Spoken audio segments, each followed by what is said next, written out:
Welcome this morning to our webinar from Durham County Cooperative Extension. We're going to start by seeing if we need any need for interpretation. So Angie, can you go ahead and explain what needs to happen if we need an interpreter? Of course. Welcome to everybody. Good morning. We will be offering interpreting from English into Spanish. So if you are interested in listening to the whole session in Spanish, you can just choose that option in the bottom of your screen. And once I'll go ahead and make the announcements in Spanish as well. Si quieren escuchar en español, pueden elegir la opción de interpretación. En su computadora abajo verá la opción de interpretación, que es un icono de un mundo. Y ahí sencillamente lo presiona y luego elige español. En su teléfono será parecido, las opciones aparecen abajo de la pantalla a mano derecha y va a escoger los 3 botoncitos que luego le indican interpretación y luego español. Gracias. All right, so Angie's going to go ahead and begin the interpretation now. For the rest of you, I just want to explain a couple of features on this webinar. So there's 2 things you might want to do during the webinar. One is the chat button, which you'll see at the bottom of your screen. If you click on that, then you'll have a little box appear to the right hand of your screen where you can write in comments to either all panelists, to individual panelists or co-hosts, or to all panelists and attendees. So if you have questions or comments throughout this webinar, please do include them in the chat there. The other thing that you'll be able to do is if you click on the button that says participants, you'll be able to see everyone who is a participant on this call, and you'll be able to see if they, if you want to raise your hand. So there should be a button once you click on the participant right next to your name where you can raise your hand, and therefore if you'd like to speak, we will be paying attention to that, and we will be able to call on you, unmute you so that you're able to speak to the group.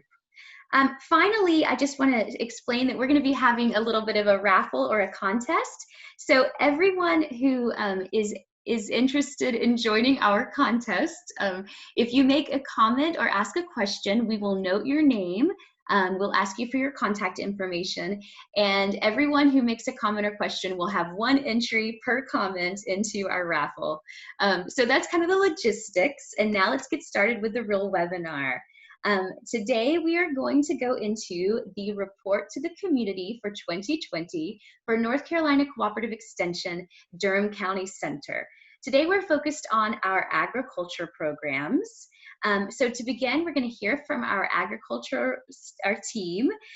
Then they are going to show you a video about their programs, and finally we'll have Q&A. So with no further ado, let's get this party started. Ashley? Hi, I'm Ashley Troth with Durham County's Cooperative Extension. I am the agriculture agent. I realized that today is actually my 2-year anniversary, so that's kind of fun. My very first day was also for a report to the community, so this is kind of, blast from the past. My main duties here are kind of all things agriculture and horticulture, which is crazy, but this is a big county with a lot of different things going on. So what that means is starting with agricultures and farmers and producers. We have done a lot of work over the past year. We were able, as a team effort with a number of other counties and NC State Extension, to bring in Farm School, which is business planning for beginning and new farmers. We were able to offer horse pasture management workshops. I do a lot of on-site produce diagnostics, so going out and seeing what's wrong with your pepper, trying to figure that out. And if I can't figure it out, I can get it to experts who can. I help with soil sampling for farmers. We do a lot of outreach and education for farmers around everything they can do to make their businesses more profitable and also continue to supply local food to Durham. I also work with landscapers, so this is a lot of work around helping commercial landscapers grow their businesses. And so we do pesticide safety schools here in Durham. We actually brought pesticide safety school back to Durham last year, which was really exciting. I also do a number of site visits, so if you're a landscaper and you ever need help just kind of figuring out that one last piece of the puzzle, I can always come out and help you. And finally, I also work with home gardeners. So this is the Master Gardener Program, and Panda Jones will tell you a little bit more about that, but that's an absolute delight of my job. I just absolutely love working with them. They're a dedicated, amazing group of volunteers who can do everything that you could possibly ask a volunteer to do, which is great. We also offer a number of classes through the Durham County Center. So this past year, we've offered cistern installation classes in partnership with Soil and Water and NC Cooperative Extension. We've also offered a number of gardening classes on things like warm season vegetables, and basically anything you could want to learn, you can ask us about. So if you have a question about growing a plant or an animal in Durham County, I can help you. But this is a massive team effort, and I would love to hear a little bit more from Darnell Parker and Panna Jones about what they do. The three of us are kind of I like to think of us as a dream team because it's my dream to be on a team this great. So I'll turn it over to Darnell with that. Hello, my name is Darnell Parker. I am the County Associate Extension Agent here at Durham County Cooperative Extension. I have many different roles, but I will only talk about the agricultural ones here. I'm the Durham County Pesticide Safety Coordinator. I work with Ashley Troth, North Carolina State University, and North Carolina Department of Agriculture to provide pesticide safety training certifications and recertification to farmers and other professional applicators. These classes were designed to provide instructions to applicators on safety and proper handling of pesticides to protect themselves, other people such as consumers, surrounding properties, and the environment. I also provide business development resources and financial strategies. This ranges from developing business and marketing plans to financial statements and analysis. I work with anyone from seasoned professionals to individuals just getting started in the business of agriculture. All right, Panna, you up? All right, my name is Panna Jones, and I'm the Master Gardener Coordinator. We have about 100, we have more than 100 active Master Gardeners in Durham County. They are a very active and fun group to coordinate. Last year, the Master Gardeners volunteered 13,196 hours in the community. Some of the places you might see Master Gardener volunteering are at the libraries, garden centers, garden clubs, various volunteering, various other places. Giving research-based education presentations on a wide variety of garden topics. And then you might see them at Ask a Master Gardener booth, like at the farmers market, the community festivals, and other functions. They're giving advice and answering gardening questions. You might see them in the extension office answering the phone and emails regarding plant issues, giving out soil sample boxes and information on how to take a soil sample, and talking to visitors about their gardens and plants. You might see them in schools and preschools giving students hands-on activities about nature, plants, and gardening. You might see them at Briggs Avenue Community Garden, providing manpower that helps the garden and information to the plot owners. You might see them in the demonstration garden that are around our office building, keeping the grounds looking great. Or you might see them at a plant sale, selling plants that are appropriate for our climate. As you can see, the Master Gardeners are a busy group. Not only busy, they are fun, and they are a great group to work with. If you're interested in joining us, I will put my contact information in chat, and I will also put the Master Gardener information on chat. Now we'll watch a video.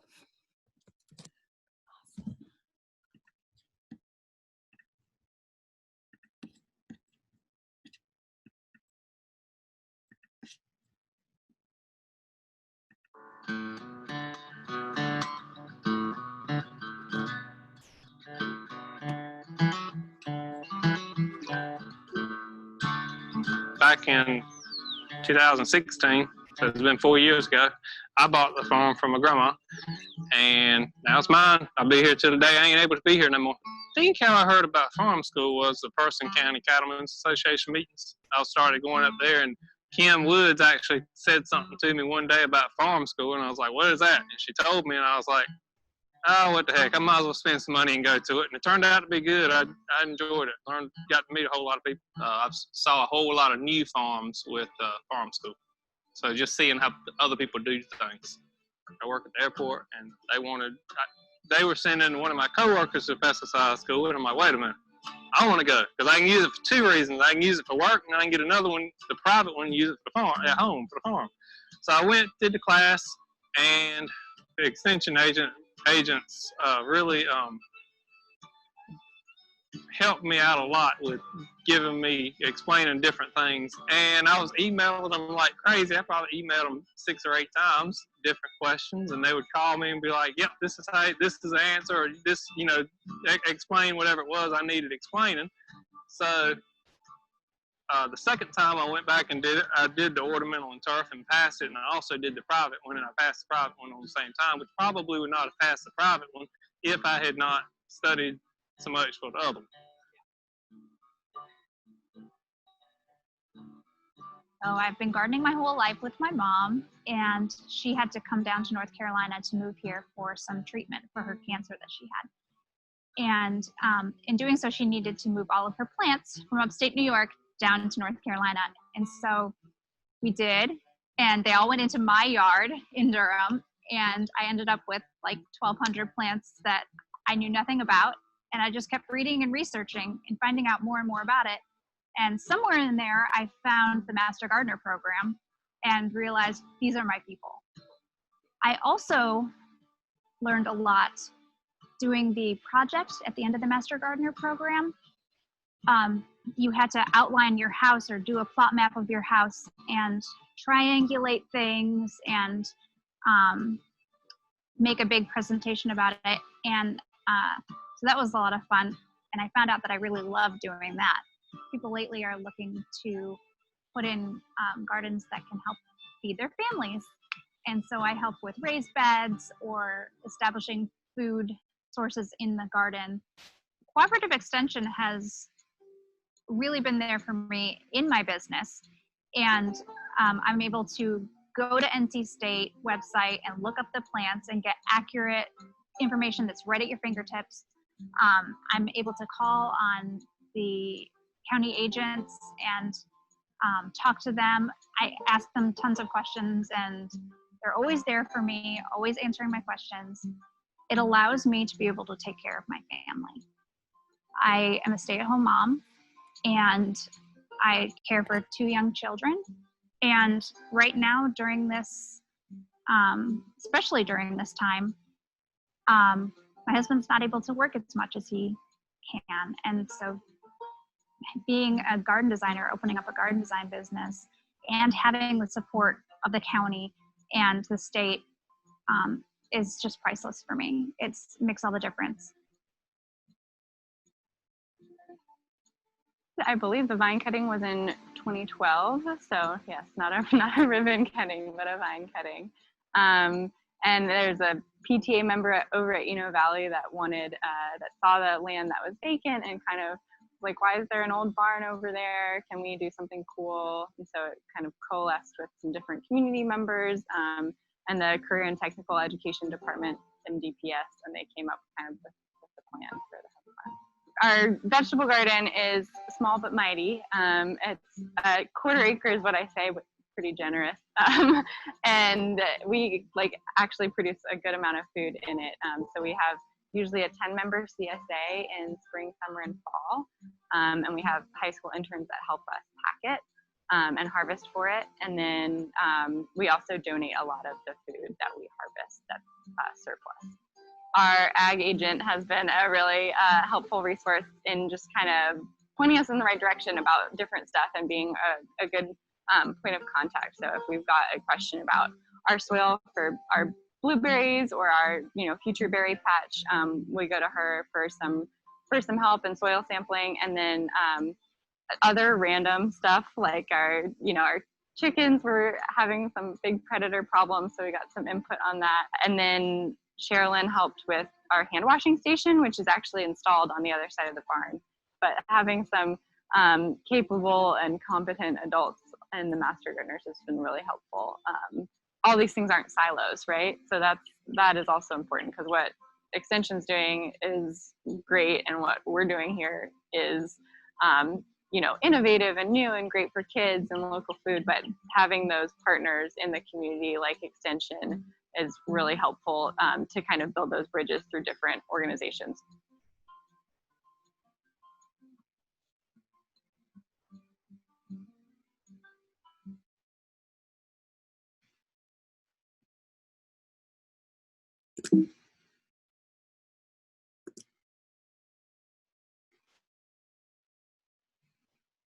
So I think we're going to move into a brief Q&A session, just questions and answers. We'd love to hear any questions you guys have about our programming and just hear from people who are in attendance today. Do you have any questions on the line?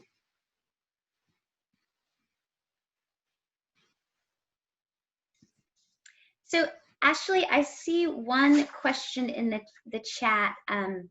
Is if you could describe what Durham's food scene is like and how do you support those farms and the development of local food? Yeah, so this is something that we really work on together. Darnell is my kind of co-pilot for ag, and I work on this together a lot. Durham is really, really interesting. A lot of the Piedmont of North Carolina has a history of smaller farms. What we would consider a large farm in this area is a couple hundred acres, and for a lot of this country, that's not very big. But we're small but mighty. So many of our farms are amazing in that they are able to take even a half of an acre or even an acre and turn it into a market garden where people are able to sell at any of our numerous farmers markets.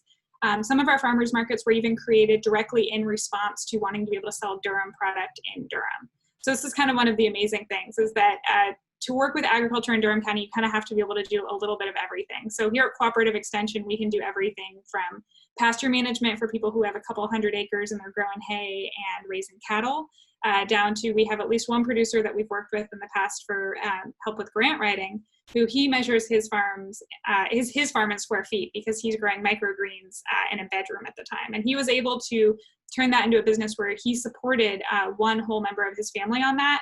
And he got started with microgreens just because he wanted to be able to provide good, healthy food for his growing family. So it's one of the kind of fun things about working with agriculture in Durham is we get to take a little slice of all of these different things and we get to figure out how to help these people build their businesses and provide good local food to our community and beyond. And it looks like we have another hand raised in the participants from Kathy Lamb. So I'm going to go ahead and click allow to talk. And Kathy, I'm going to unmute you real quick. Well, I just finally managed to get it into a written thing too. But my question is, you read in the paper about all these farmers. No, I'm not unmuted. Oh, no, you're great, Kathy. I can hear you. Okay. Yeah, they're having trouble sometimes, finding people to harvest their produce or where they normally sell it. They're not being able to do that. And is there any way Cooperative Extension could help with that?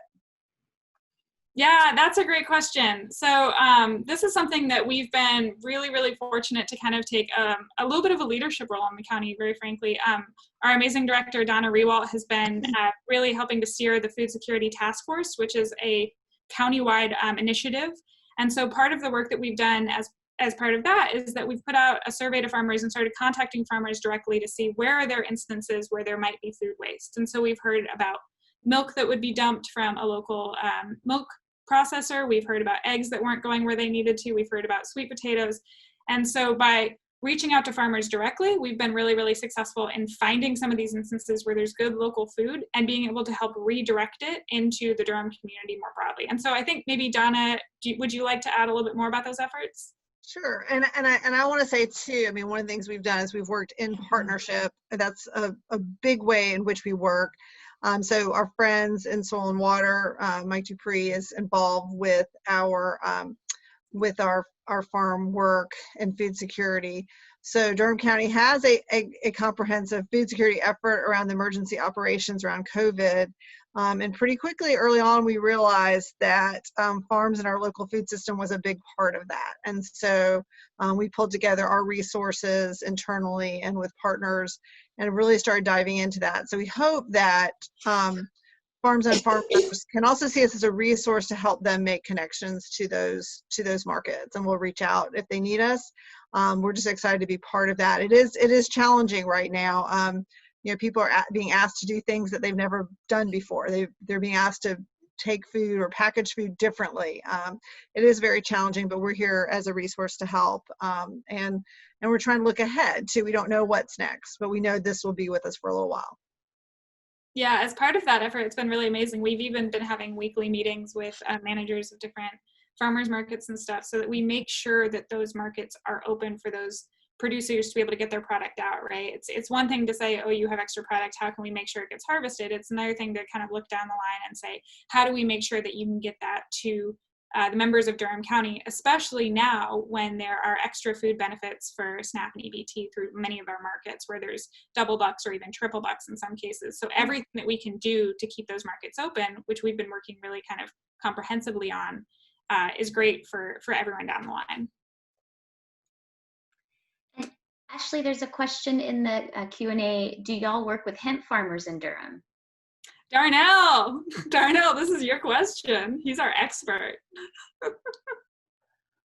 Well, I am not the expert, but yes. So we do help hemp farmers, especially when it comes down to navigating through all the different rules and laws of the state and the federal level. Also try to help out with the business aspect of it, as I mentioned earlier.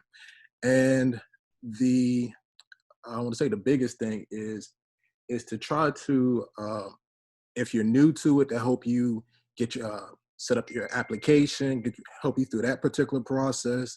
And if you're an existing hemp farmer, we also help with providing resources to, as they come through, since there's a lot of things out there at the moment that's not totally clear, but as they come through, we try to help navigate and provide the resources to help you out in that area also.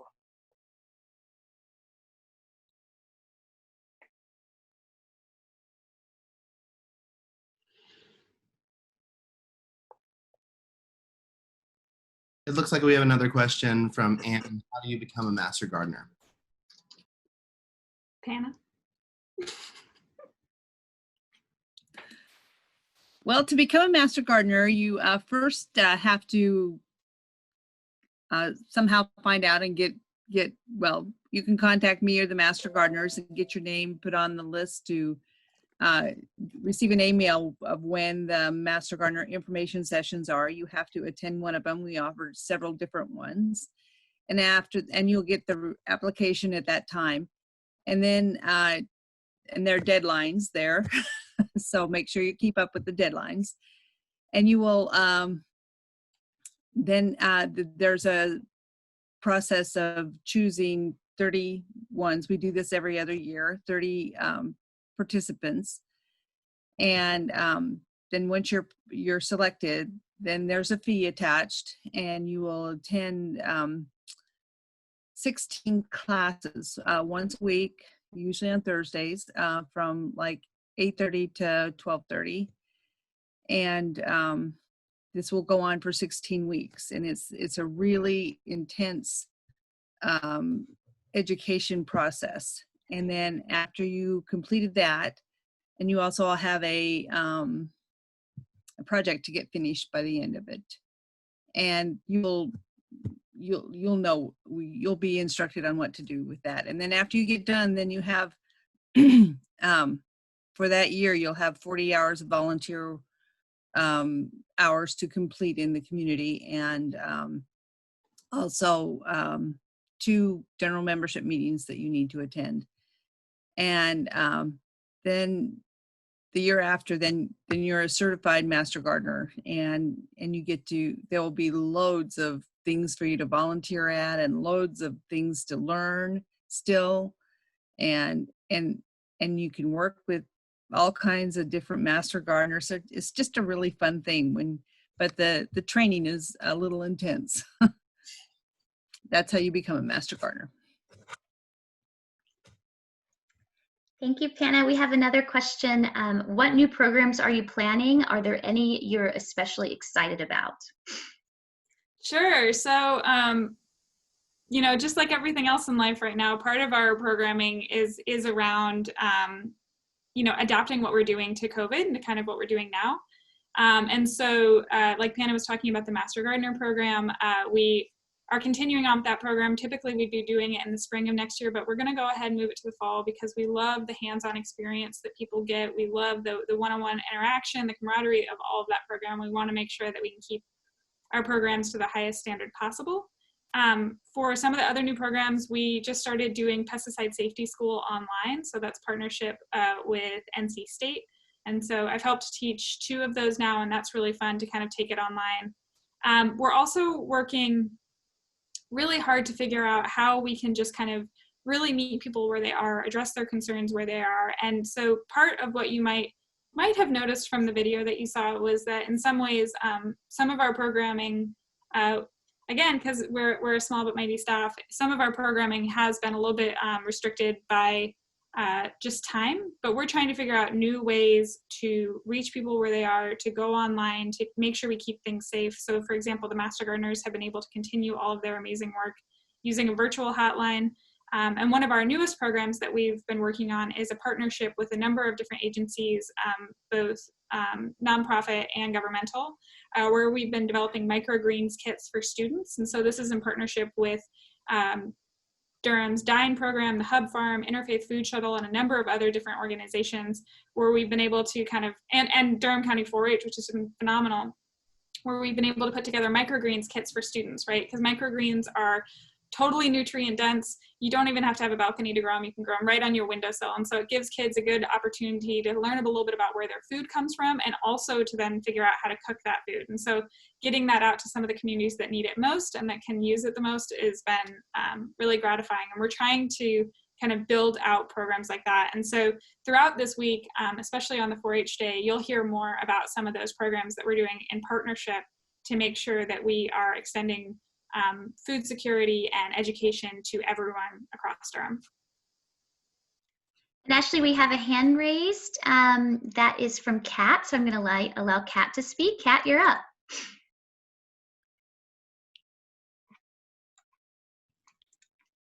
Kat, are you still there? I think you need to unmute her. I did unmute her, but I think she has to unmute herself now.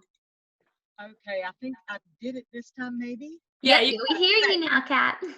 I just wanted to say, yes, indeed, we do have a dream team. The staff at the extension is phenomenal. And as a master gardener, we have the best group. And I've been a master gardener for 15 years, and I still learn something new every day. It is so invigorating and such a great program. Thanks, Kat. I'll tell you, Kat is one of those once-in-a-lifetime volunteers who you just find her and you hold on for dear life because she's phenomenal and been giving it back to our program so much and for so long. So thanks, Kat. And I'll say we didn't pay her to say that because she's a volunteer, so we don't pay her ever. But she's phenomenal. So with that, I know we're at the 10:30 mark, and so I was just wondering, are there any suggestions from the community on things that we can be doing to help you and to help agriculture, and just kind of, if you want to put them in the chat box or raise your hand, that would be great. But we would love to hear from you and how we can better serve. Perhaps one thing that would overlap with that is a question we got earlier, which is, do we have any programs that specifically support farmers of color? So I will say that we have a number of programs that have built into them extra support for farmers of color. This is a group that hasn't always been well served, and so we've been really trying to work and broaden that outreach. And so one thing that immediately comes to mind is Durham County has the Agriculture Economic Development Program, which is a grant. And part of the way that was really developed was to support farmers of color and other, the USDA term for it is a historically disadvantaged. I know that's not perfect language, but farmers of color, Black farmers, and female farmers. And so this is something that we've really pushed for as part of that committee over the past year, is to have that standard aligned with the Durham County standard. And so this does make sure that there is special attention paid to how we can help farmers who may not have had all of the kind of structural benefits in the past. And so we're working to kind of develop those programs and to bring them out and to make sure that we pay attention to people and kind of meet them where they are. But if any of the other panelists want to chime in.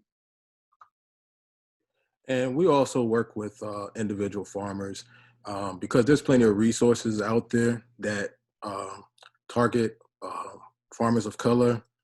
And so I can't say specifically about any particular program, but I definitely do, and Ashley does also, work with individual farmers to provide these resources.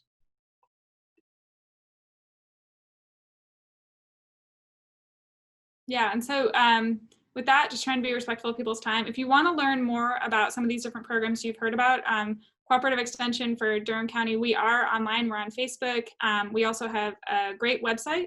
It's durham.ces.ncsu.edu. I see Krista just posted it in the chat as well. And you can also learn more about the Master Gardeners. And we're also on Facebook and Instagram.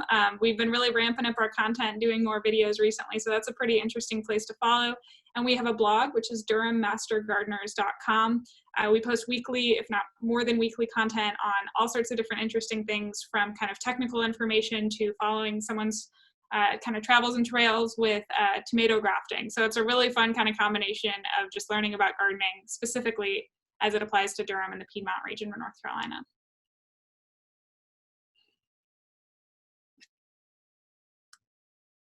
We're also on Twitter. Man, we're awesome. We're everywhere. We're everywhere you want to be. So The YouTube channel, right? So yeah, now we have a YouTube channel.